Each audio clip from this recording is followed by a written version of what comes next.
부자 아빠 가난한 아빠 2권. 부자들이 들려주는 돈 관리 7가지 방법.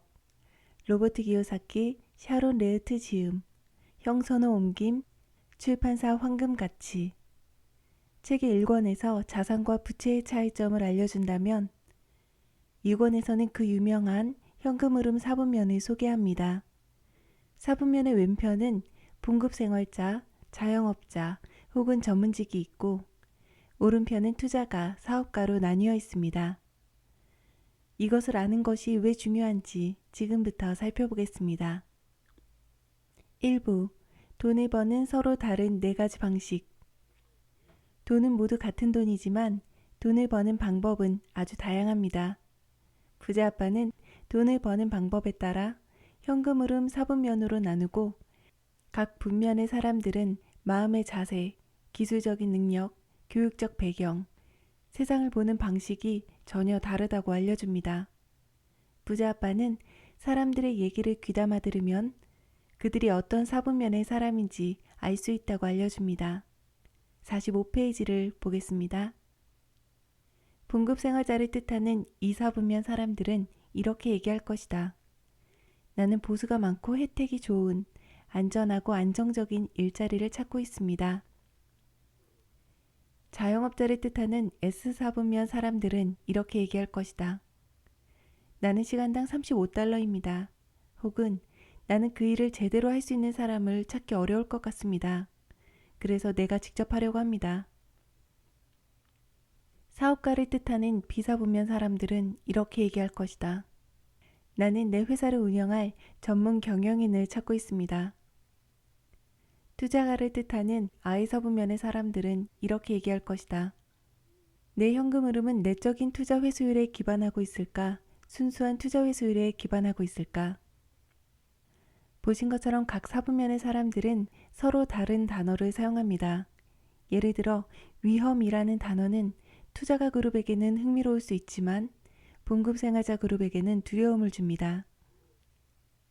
부자 아버지는 리더가 되려면 사람들이 사용하는 단어들을 잘 듣고 그들의 영혼을 느끼라고 알려줍니다. 각각의 사분면은 나름의 강점과 약점이 있습니다. 좀 더 구체적으로 살펴볼까요? 1. 봉급생활자 그룹. 이들이 좋아하는 단어는 안정, 혜택, 확실성 등입니다. 이 그룹은 두려움을 너무나 싫어하기 때문에 안정과 확실성을 추구합니다. 이들이 원하는 것은 의료보험이나 퇴직연금 같은 분명하고 구체적인 보상입니다. 종종 돈보다 안정이 더 중요하며 대개 고용주와 계약을 맺습니다. 2. 자영업자 혹은 전문직 종사자. 이들이 좋아하는 단어는 내 방식, 셀프, 독립성, 전문가 등입니다. 이들은 스스로 고용주가 되거나 무언가 자신의 일을 하는 것을 좋아합니다. 열심히 일한 만큼 돈을 벌기 원하며 다른 사람이 돈을 버는 액수를 정해주는 것을 좋아하지 않습니다. 이들에게는 돈보다 독립성이 더 중요합니다. 두려움을 느낄 때 봉급생활자 그룹은 안정을 찾지만 전문가 그룹은 상황을 통제하고 무언가를 스스로 함으로써 대응합니다. 이것을 책에서는 이렇게 표현합니다. 두려움과 금융상의 위험에 대해 이들은 황소의 뿔을 잡고 싶어 한다. 이들은 목수, 설교사, 미용사, 예술가, 식당 주인, 컨설턴트, 소매점 주인, 소규모 사업체를 운영하며 교육을 많이 받은 전문가들로서는 의사, 변호사, 회계사들도 이 그룹에 속합니다. 이들은 완벽주의자 경향이 있으며 어느 누구도 자기보다 그것을 더 잘할 수 없다고 생각합니다. 전문가 그룹은 다른 사람을 고용해서 일을 가르치기를 어려워합니다. 일을 가르치면 그들이 종종 경쟁자로 변하기 때문입니다. 그래서 이들은 돈을 벌면 벌수록 스스로 더 열심히 일을 합니다. 하지만 이들이 열심히 사업체를 만들어도 100의 99는 10년 이내에 사라집니다. 저자는 S사분면 사람들이 실패하는 이유가 처음 5년간은 경험이나 자본 부족 때문이지만 남은 5년간은 에너지 부족 때문에 실패한다고 말합니다.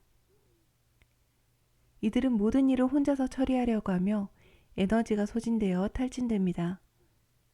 영리한 몇몇 전문가들은 그들의 전성기의 사업체를 팔고 잠시 쉬었다가 다시 새로운 일을 시작합니다.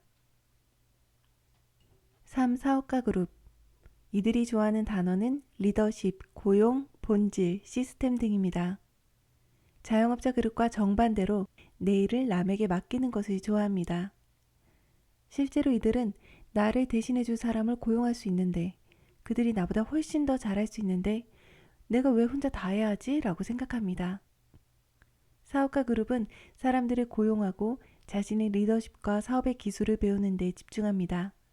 사업의 기술은 재무제표 읽기, 마케팅, 판매, 회계, 경영, 생산 혹은 협상에 관한 기술들입니다. 부자 아빠는 이러한 사업의 기술을 배우는 것은 오히려 쉬우며 정말 어려운 것은 사람들과 함께 일하는 것이라고 알려줍니다. 많은 사람들은 봉급 생활자로 돈을 벌면 자영업자 혹은 전문직 종사자로 이동합니다. 봉급 생활자에서 사업가로 변신하는 사람은 많지 않습니다. 왜 그럴까요? 전문가와 사업가의 차이는 이렇습니다. 전문가 그룹 사람들은 스스로가 시스템 자체입니다. 이들은 일거리를 갖고 있으며 그 일에 너무 매여 있습니다. 이를테면 이들은 햄버거를 만드는 데만 집중하고 그것만 만듭니다. 이들이 사업가로 변신하려면 사업의 전체적인 그림을 이해해야 합니다. 이를테면 잘 만든 햄버거를 어떻게 포장하고 어떻게 배달할 것인지, 좋은 재료는 어디서 어떻게 공급받을 것인지, 광고는 어떻게 할 것이며 누구에게 팔 것인지, 가맹점의 실내외 장식은 어떻게 할 것인지, 전 세계에 똑같은 맛을 구현하려면 어떻게 해야 하는지, 자금은 어떻게 조달할 것인지 등등 내가 없어도 운영되는 시스템을 구축하는 훈련을 해야 합니다. 4. 투자가 그룹. 이들이 좋아하는 단어는 돈, 시간, 변화, 자산입니다. 투자가는 돈으로 돈을 법니다. 부자가 되고 싶다면 결국엔 아이 사부면으로 와야 합니다. 사람들 중 극히 일부만 투자가 그룹이 됩니다. 봉급 생활자나 전문직 그룹은 성격상 안전지향적입니다. 투자에 있어서 이들은 위험을 피하기 위한 분산 투자를 합니다. 블루칩 주식을 사고 펀드에 가입합니다. 이것은 잃지 않으려는 투자이지 이기는 투자는 아닙니다. 반면에 투자가 그룹에는 늘 위험이 존재합니다. 투자가들은 위험이 가져다주는 변동성을 환영합니다. 부자 아빠는 위험이 오면 피하지 말고 위험을 관리하는 법을 배우라고 권합니다. 요약하자면 봉급 생활자 그룹은 일을 하고 월급을 받습니다. 전문가 그룹은 일자리를 갖고 있으며 스스로 일을 합니다. 사업가 그룹은 시스템을 갖고 있으며 사람들이 그들을 위해 일을 합니다. 투자가 그룹은 자산을 갖고 있으며 돈과 시간이 그들을 위해 일합니다. 빠르게 부자가 되려면 2개 이상의 사분면에서 돈을 버는 것이 좋습니다. 예를 들어 봉급 생활자 그룹에서 안정적인 월급을 받으면서 낡은 집을 사서 고친 후에 임대 수익을 받거나 기업들을 분석하고 주식과 옵션에서 돈을 버는 것입니다. 다만 책에서는 지식과 자본도 없으면서 투자가가 되려는 것은 경제적으로 사망 상태에 이른다고 씁니다. 제4장 사업가의 길로 가는 3가지 방법. 1. 스승을 찾는다. 사업가는 스승에게 배우고 시스템을 만듭니다. 여기서의 스승은 내가 원하는 것을 이미 달성한 사람을 말합니다. 저자의 스승은 부자 아빠였습니다. 그런데 주변에 성공한 스승이 없다면 어떻게 해야 할까요? 시스템을 배우는 다른 방법으로는 경영대학에서 MBA를 취득하거나 큰 회사를 10년에서 15년간 다니며 사업의 다양한 측면을 배우는 것입니다.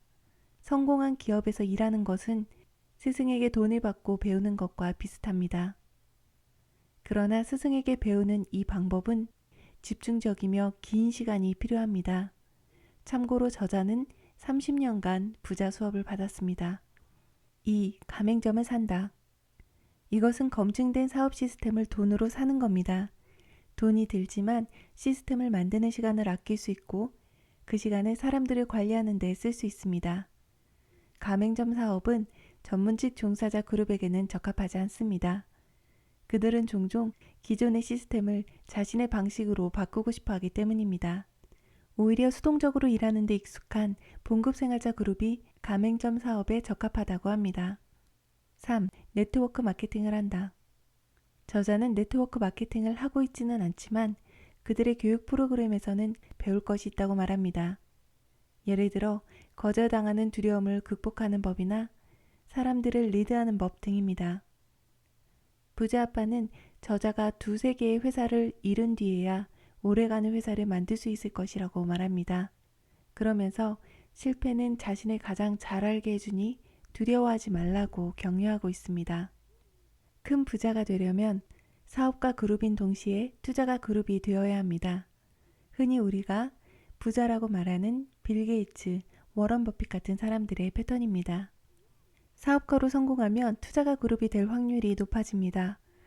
왜냐하면 투자가들은 성공적인 사업가에 투자하기 때문입니다. 사업 감각이 좋으면 시스템과 제품, 리더십을 파악하는 눈이 생기고 그 결과 좋은 투자자가 될 수 있습니다. 5장 투자자들의 7단계 유형, 여기서는 간단히 살펴보겠습니다. 1단계, 투자할 돈이 전혀 없는 사람. 성인 인구 절반가량이 1단계에 속해 있습니다. 2단계, 돈을 빌려 신나게 쓰기만 하는 사람. 이들은 많이 벌어도 부채 비중이 높아 결국에는 가난해집니다. 3단계, 저축만 하는 사람. 이들은 푼돈을 아끼기 위해 더 중요한 시간을 낭비합니다. 4단계, 영리한 척하는 투자가. 소득이 많아 중산층이지만 금융지식이 부족한 사람들입니다. 이들은 투자에 게으르거나 냉소적이거나 지름길을 찾으려 합니다. 5단계, 장기적인 투자가. 이들은 교육에 투자를 한 후에 실제로 투자를 하는 사람들입니다. 유능한 컨설턴트에게 조언을 받고 워런 버핏 같은 보수적이고 장기적인 투자를 합니다. 위험을 좋아하지 않고 투자에 많은 시간을 쓰기보다 자신의 직업이나 일에 집중하고 싶은 사람들에게 추천하는 방법입니다. 장기적인 투자가가 되기 위해서는 절약하고 살면서 하루라도 일찍 투자하는 것이 최선이라고 알려줍니다. 6단계, 능숙한 투자가. 이들은 한 가지 분야에 집중하고 소매가 아닌 도매로 투자하는 사람들입니다. 충분한 지식과 경험이 있어서 공격적인 투자 전략도 가능합니다. 이들은 부자 아빠 가난한 아빠 1권에서 말하는 조각을 모아 완성품을 만드는 투자가 유형입니다. 자산을 늘리기 위해 매일 금융 공부를 하며 투자 소식지를 구독하고 세미나에 참석합니다. 이들이 선택하는 투자 수단은 부동산, 할인채권, 사업체, 공모주나 신주일 수도 있습니다. 자신의 기업을 통해 모든 것을 통제하고 개인적인 이사회가 자산 관리를 도와줍니다. 개인적인 이사회는 은행가, 회계사, 변호사, 중개인입니다. 이들은 죽은 후에도 재산을 통제하며 자신의 자산을 다음 세대에 물려줍니다. 7단계 자본가. 2단계의 사람들은 극히 일부입니다. 피라미드 구조의 꼭대기에 위치해 있습니다. 이들은 다른 사람들의 돈, 재능, 시간을 통합적으로 지휘해 더 많은 돈을 만듭니다. 저자의 표현에 의하면 이들은 한 나라를 움직이고 흔드는 사람들입니다. 이를테면 케네디, 록펠러 같이 일자리를 만들고 사업을 일으키고 나라를 번창하게 만듭니다. 여기까지 읽고 책에서는 독자에게 2가지 질문을 합니다. 첫 번째 질문, 7단계 투자가 중에 지금 당신은 어떤 단계의 투자가입니까? 두 번째 질문, 가까운 장래에 어느 단계의 투자가가 되고 싶으신가요? 혹시 두 질문의 답이 같으신 분 있나요? 만일 지금 내가 5단계의 장기적인 투자가인데 6단계 이상의 투자가가 될 생각이 없다면 더 이상 책을 읽을 필요가 없대요. 그리고 현재 만족하는 것은 큰 기쁨이라며 축하한다고 저자는 말합니다. 그러나 내가 6단계나 7단계의 레벨까지 올라가고 싶다면 한 단계씩 앞으로 차근차근 단계별로 올라가야 합니다. 지금까지 현금 흐름 4분면에 대한 글을 읽어보았습니다. 책의 2부에서는 저자의 투자 경험에 관한 이야기를 들어보겠습니다. 2부, 돈을 보는 두 가지 시각, 돈을 쓰는 두 가지 방법. 저자가 처음 추진한 사업은 제조회사였습니다. 조깅하는 사람들을 위해 신발끈에 붙이는 미니 지갑을 개발해서 크게 성공합니다. 그렇지만 저자의 작은 회사는 곧 외국의 경쟁업체로부터 공격을 받습니다. 몇몇 나라에서 똑같은 제품을 제조 원가에도 못 미치는 낮은 가격으로 팔기 시작한 것입니다. 저자는 그들과 싸워야 할지 합류해야 할지 고민에 휩싸입니다. 그들보다 더 싼 가격에 물건을 팔 수는 없었기에 결국 그들과 합류하기로 결정하고 동남아시아에 새 공장을 계약합니다.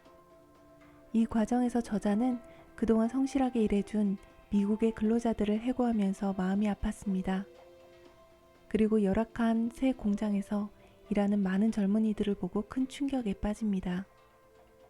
저자의 마음속 깊은 곳에서는 사람들을 비인간적으로 착취해서 부자가 되고 싶지 않았습니다.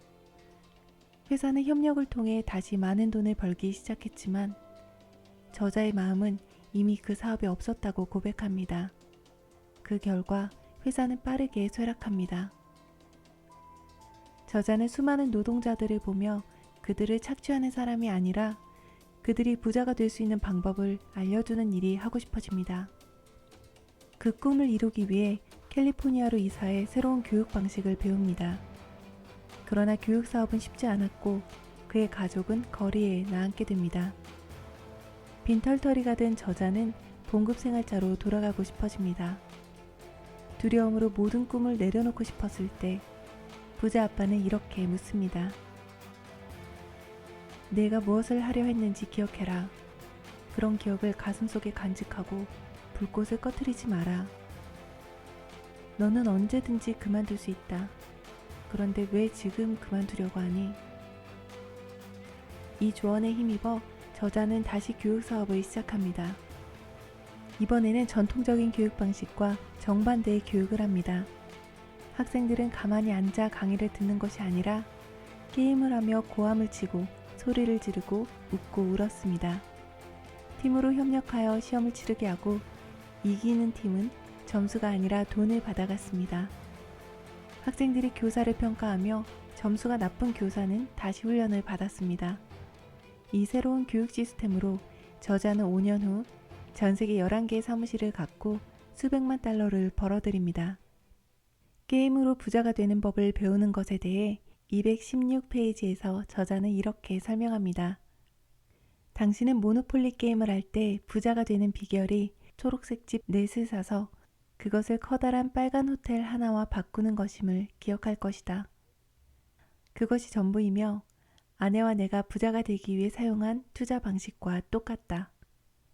부동산 시장이 정말로 나빴을 때 우리는 갖고 있던 얼마 안 되는 돈을 몽땅 털어 가능한 많은 작은 집들을 샀다. 다시 시장이 좋아졌을 때 우리는 초록색 집 넷을 팔고 커다란 빨간 호텔 하나를 샀다. 그래서 우리는 이제 일에 찌들려 살 필요가 없다. 우리의 커다란 빨간 호텔과 새 집들, 그리고 작은 창고들에서 나오는 현금 흐름이 우리의 생활비를 해결할 수 있기 때문이다. 혹은 당신이 부동산을 좋아하지 않는다면 햄버거를 만들어 햄버거를 중심으로 사업 시스템을 구축하고 그것을 가맹점으로 팔 수도 있다. 맥도날드처럼 말이다.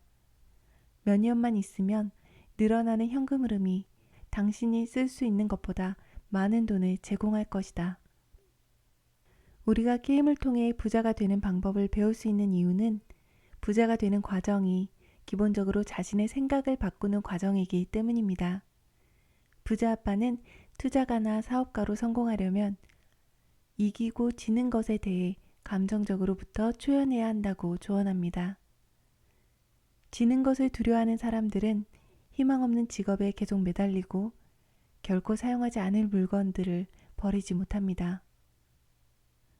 그들이 감정을 통제하지 못한다면 부자가 되기는 힘듭니다. 시장 상황은 좋을 때도 있고 나쁠 때도 있습니다. 저자는 시장이 대략 10년에서 12년 주기로 움직인다며 어떤 상황이 오더라도 탄력적으로 변화에 대응해야 성공할 수 있다고 말합니다. 책에서 저자는 세상은 공중에 있는 가상의 카지노며 사람들은 이 거대한 게임 속에서 선수로 참가하고 있다고 합니다. 이 게임의 이름은 누가 누구에게 빚지고 있는가입니다. 게임의 룰은 이렇습니다. 자산을 만든 후에 그에 대한 이자를 받는다. 이 책에는 달러로 설명하는데 저는 원화로 바꿔서 예를 들어보겠습니다. 예를 들어 1억짜리 금매로 나온 집을 8천만 원으로 깎아서 삽니다. 이때 8천만 원은 자본 1천만 원, 대출 7천만 원으로 만듭니다. 간단히 집을 고치고 다시 시장 가격인 1억에 내놓습니다. 광고에는 다음과 같이 적습니다. 금매, 은행 융자 자격 없어도 됨. 현금으로 조금 내고 매월 조금씩 갚으면 됨. 거래를 원하는 사람을 찾으면 1억의 차용증을 받고 그 집을 팝니다. 이 거래는 할부금 상환을 다루는 정부 기관에 등록됩니다. 만일 집을 산 사람이 1억을 갚지 않으면 유지시킨 후 다른 사람에게 팝니다. 이렇게 해서 3천만 원의 자산을 만들어 은행처럼 이자를 받습니다. 이러한 거래가 흥미로운 점은 1. 내가 받는 3천만 원의 이자율을 내가 정할 수 있고 2. 내게 없던 2천만 원을 만들었다는 점 3. 이 2천만 원은 세금도 내지 않고 만들었다는 점 4.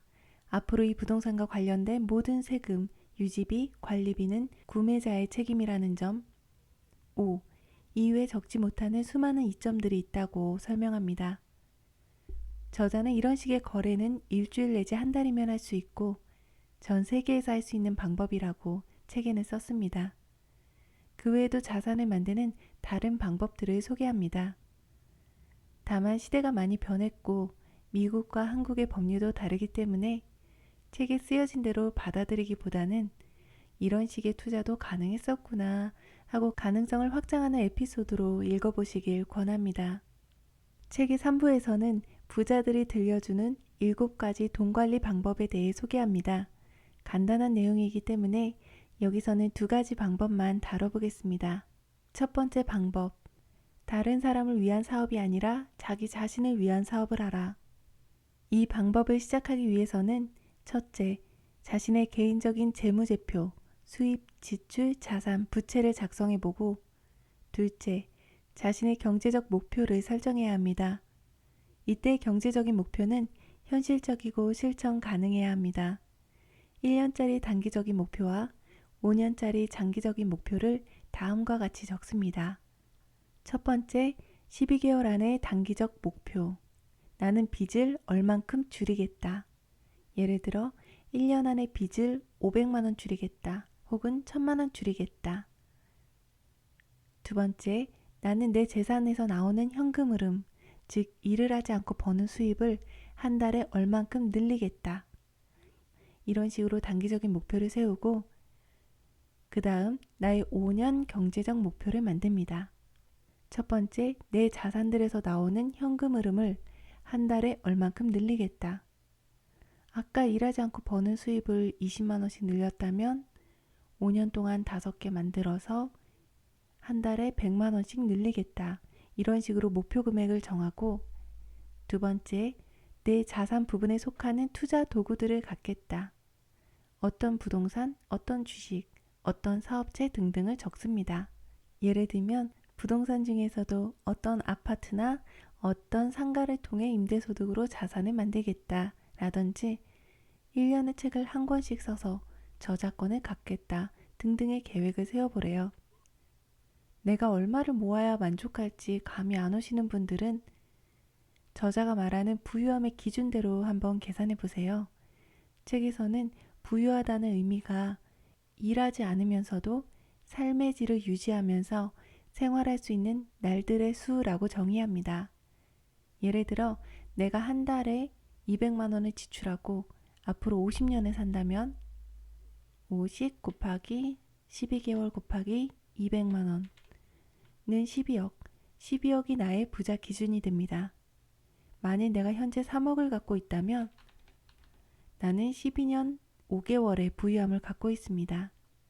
이 계산법을 적용한다면 경제적 목표를 세우기가 수월할 것입니다. 6번째 방법, 실망을 당신의 자산으로 만들어라. 부자 아빠는 저자가 수줍음이 많다는 걸 알고 영업을 배우게 했대요. 저자가 얼마나 수줍음이 많았냐면 나는 물에 빠진 사람에게 구명조끼도 못 팔았을 것이라고 말합니다. 당연히 영업을 배우는 것만큼은 절대로 하고 싶지 않았다고, 거절당하는 것이 너무나 고통스러웠다고 고백합니다. 그렇지만 그는 부자가 되고 싶었기 때문에 영업을 배우면서 자신에 대한 실망과 고통에 정면으로 맞서야 했대요. 부자 아빠는 저자에게 실망할 것에 대비하라고 조언합니다. 책에는 실망을 다루는 방식에 따라 성공의 크기가 정해진다고 해요. 우리는 물러설 수도 있고 앞으로 나아갈 수도 있습니다. 서서 물러선다 해도 아무런 행동을 하지 않는 것보다 낫습니다. 실수를 통해 뭔가를 배울 테니까요. 그러니 망설이고 있다면 그냥 해봅시다. 두렵다면 부자 아빠의 조언대로 작게 시작하고 오래 하면 됩니다. 될 때까지 하면 언젠가는 되겠지요. 그런 마음으로 한 발짝씩 움직여 봅시다. 책 리뷰는 여기까지입니다. 이 영상에는 1권과 중복되는 내용은 최대한 배제했어요. 부자 아빠의 기본 배움은 부자 아빠 가난한 아빠 1권 영상을 참고해 주시기 바랍니다. 지금까지 시청해 주셔서 감사합니다.